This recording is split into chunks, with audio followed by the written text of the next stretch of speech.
दोस्तों इसमें हम लोग आपको यहाँ पर बताने वाले हैं मालदीव कंट्री में यदि मान लीजिए आप जाना चाहते हैं तो कौन कौन सा डॉक्यूमेंट लगता है और किस तरह से आप यहाँ पर अप्लाई कर सकते हैं। वर्क परमिट कैसे अप्लाई कर सकते हैं, वर्क वीज़ा अप्लाई करने के लिए क्या प्रोसेस होता है, कितना टाइम लगता है और दोस्तों कौन कौन सा डॉक्यूमेंट लगता है, इन सभी के बारे में आपको डिटेल में मिलेगा जानकारी। यदि आप जानना चाहते हैं तो इस वीडियो को शुरू से लेकर लास्ट तक देखते रहिए, आपको पूरी जानकारी मिलेगी। तो चलिए बात करते हैं आखिर यह वर्क परमिट होता क्या है और कौन कौन सा डॉक्यूमेंट लगता है इसको अप्लाई करने के लिए। तो दोस्तों वर्क परमिट एक ऐसा डॉक्यूमेंट होता है जिसका उपयोग करके आप वर्क वीज़ा के लिए अप्लाई कर सकते हैं और यह आपको यहाँ पर 90 डेज की वैलिडिटी देता है। आप मालदीव कंट्री में 90 डेज तक रह सकते हैं। इसके अंदर ही आपको वर्क वीज़ा के लिए अप्लाई कराना होगा, वर्क वीज़ा इशू कराना होगा। जी हाँ दोस्तों, जब कोई भी आप मालदीव कंट्री में जाते हैं उस दिन से 15 दिन के लिए आपको यहाँ पर छूट मिलती है। और दोस्तों जो कि वर्क परमिट होता है यह किस तरह से बनता है, चलिए इसके बारे में आपको थोड़ा सा डिटेल बताते हैं। यह जो कि डॉक्यूमेंट होता है सिंपली आपको पासपोर्ट सबमिट करना पड़ता है। इसके अलावा दोस्तों जो कि आपका मेडिकल इंश्योरेंस होता है इसको सबमिट करना पड़ता है। और इसके अलावा यही नहीं दोस्तों, जो कि यहाँ पर ट्रैवलर डिक्लेरेशन फॉर्म होता है इसको भी सबमिट करना पड़ता है।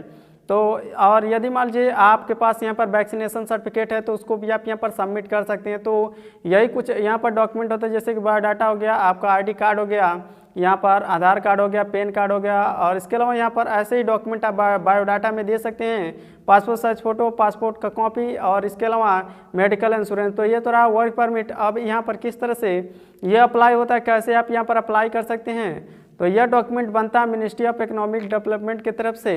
यह भी वेबसाइट एक यहाँ पर जो कि मिनिस्ट्री ऑफ एक्सटर्नल अफेयर्स है उन्हीं का यहाँ पर एक डिपार्टमेंट है। अब इसके तरफ से वर्क परमिट इशू कर दिया जाता है। आप ऑनलाइन भी जो कि यहाँ पर एक्सपर्ट ऑनलाइन सिस्टम है इनके थ्रू भी अप्लाई कर सकते हैं। उसका प्रोसेस अभी बताएंगे कौन लोग और कैसे अप्लाई करना है। उससे पहले आपको बताते हैं वर्क वीज़ा के बारे में। जी हाँ, तो यदि मान लीजिए आप मालदीव कंट्री में वर्क करने के लिए जाते हैं तो वर्क वीज़ा यहाँ पर बेहद ही ज़रूरी डॉक्यूमेंट होता है। यदि नहीं रहेगा तो आपको यहाँ पर जो कि आउट स्टैंडिंग यहाँ पर एक्ट होता है दोस्तों। यदि मान लीजिए आप यहाँ पर ज़्यादा दिन रहते हैं, जो भी आपकी वैलिडिटी है उससे ज़्यादा दिन आप रह लेते हैं मालदीव कंट्री में, तो आपके यहाँ पर आउट स्टेइंग का कानून लगा जाएगा, जो कि यहाँ पर इमिग्रेशन एक्ट 1/2007 है। इसके तहत आपको यहाँ पर मालदीव कंट्री से बाहर निकाल दिया जाएगा। जी हाँ दोस्तों, तो ऐसे में इस बात को आपको यहाँ पर ध्यान रखना होगा। इसके अलावा बात करते हैं जो कि वर्क वीज़ा होता है इसको अप्लाई करने के लिए क्या प्रोसेस होता है और कौन कौन सा डॉक्यूमेंट आपको यहाँ पर सबमिट करना पड़ता है। तो दोस्तों जो कि आपका यहाँ पर वर्क वीज़ा होता है इसको अप्लाई करने के लिए जो कि आपका पासपोर्ट होता है, पासपोर्ट रहना चाहिए और वही पासपोर्ट रहना चाहिए जो कि आपने वर्क परमिट सबमिट करते हुए दिया था और इसमें 1 साल की वैलिडिटी भी रहनी चाहिए। इसके अलावा यही नहीं दोस्तों, मेडिकल इंश्योरेंस रहना चाहिए किसी ऑथराइज हॉस्पिटल से। जैसे कि कुछ ऐसे हॉस्पिटल होते हैं जो कि यहाँ पर ऑथराइज नहीं होते हैं, गवर्नमेंट ऑथराइज हॉस्पिटल नहीं होते हैं, तो ऐसे में उसको यहाँ पर रद्द कर दिया जाएगा, रिजेक्ट कर दिया जाएगा। तो ऑथराइज हॉस्पिटल से आपको यहाँ पर जो कि मेडिकल इंश्योरेंस डॉक्यूमेंट बनता है उसको आपको ले लेना होगा। इसके अलावा जो कि ट्रैवलर डिक्लेरेशन फॉर्म होता है सिंपली इसको भी आपको सबमिट करना होगा। इसको सबमिट करने के लिए आप ऑनलाइन सबमिट कर सकते हैं। वेबसाइट हम लोग यहाँ पर डिस्क्रिप्शन में डाल देंगे, वहाँ पर आपको कुछ जानकारी पूछी जाएगी, जैसे कि बायोडाटा हो गया, पासपोर्ट नंबर हो गया। इसके अलावा यही से भी कुछ बेसिक जानकारी पूछी जाएगी। आप वहाँ पर बहुत ही आसानी से इस फॉर्म को सबमिट कर सकते हैं। इस फॉर्म का नाम है IM-29। जी हाँ तो इसको आपको यहाँ पर सबमिट करना होगा और इसको प्रिंट आउट करा लेना होगा।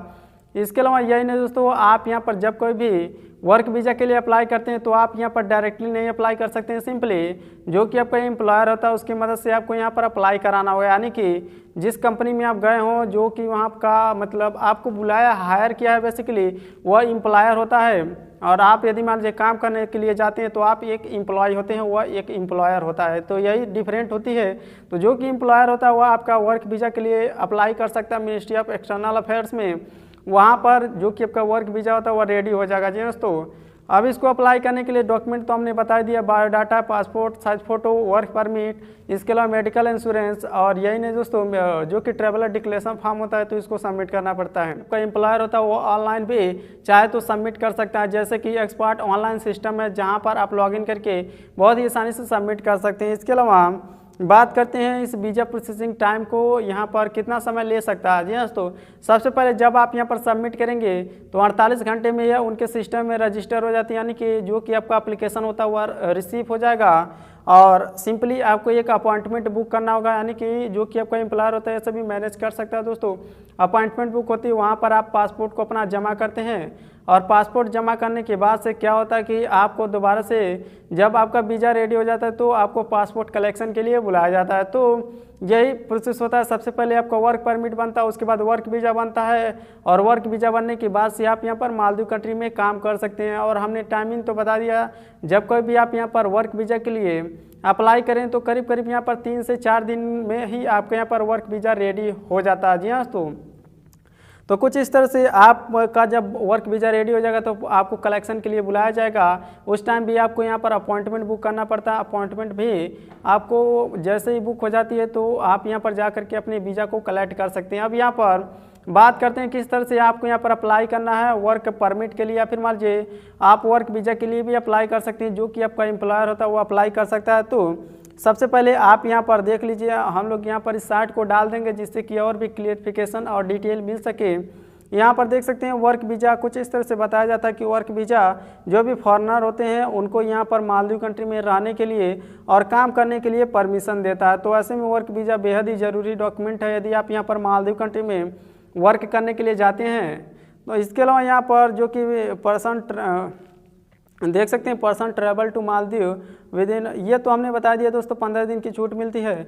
और जो कि आपका वर्क परमिट होता है आप simply ministry of economic development expert होता है यहाँ पर सिस्टम में आएंगे तो देख सकते हैं कुछ इस तरह से इन्होंने बताया कि आप यहाँ पर रजिस्टर कर सकते हैं और अप्लाई भी कर सकते हैं।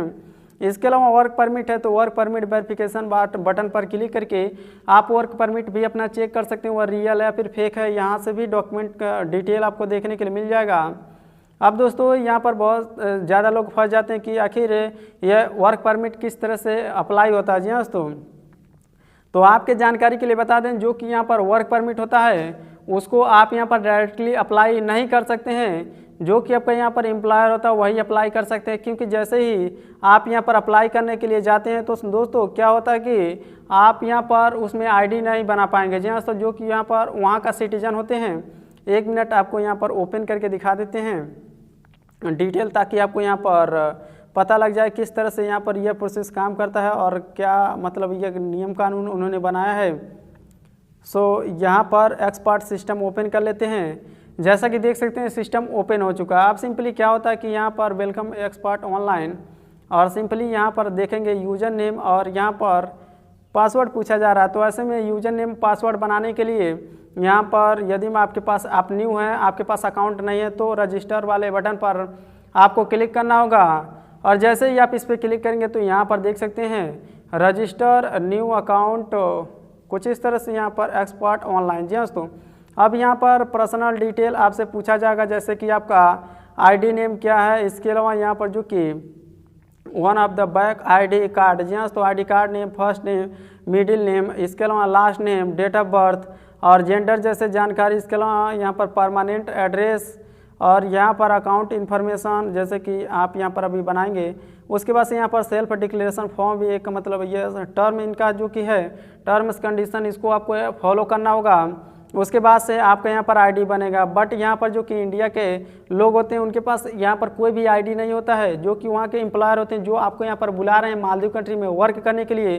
सिंपली उनके पास आईडी होती है, वह सभी अपना आईडी कार्ड नंबर डाल करके इसमें आईडी वेरीफाई कर सकते हैं, आईडी बना सकते हैं। क्योंकि यहाँ पर देख सकते हैं सिटीजन आपको देखने के लिए मिल जाता है, यानी कि वहाँ के जो कि नागरिक हैं वह अप्लाई कर सकते हैं, उनके पास आईडी कार्ड होता है। कुछ इस तरह से आपको आईडी कार्ड देखने के लिए मिल जाएगा, जैसा कि आप स्क्रीन पर देख सकते हैं। यदि मान लीजिए आप मालदीव कंट्री से बिलोंग करते हैं तो आईडी कार्ड आपके पास यदि मान लीजिए है तो आप भी यहाँ पर रजिस्टर करके किसी को आप बुला सकते हैं। कुछ इस तरह से आपको सिस्टम देखने के लिए मिल जाता है। तो हमें उम्मीद है आप समझ गए होंगे दोस्तों किस तरह से कौन लोग अप्लाई कर सकते हैं, कौन लोग जा सकते हैं और कौन सा डॉक्यूमेंट चाहिए अप्लाई करने के लिए। वर्क परमिट क्या होता है, वर्क वीज़ा क्या होता है, कैसे अप्लाई होता है, कौन सा डॉक्यूमेंट अप्लाई करना पड़ता है मतलब सबमिट करना पड़ता है, इन सभी के बारे में आप जान गए होंगे।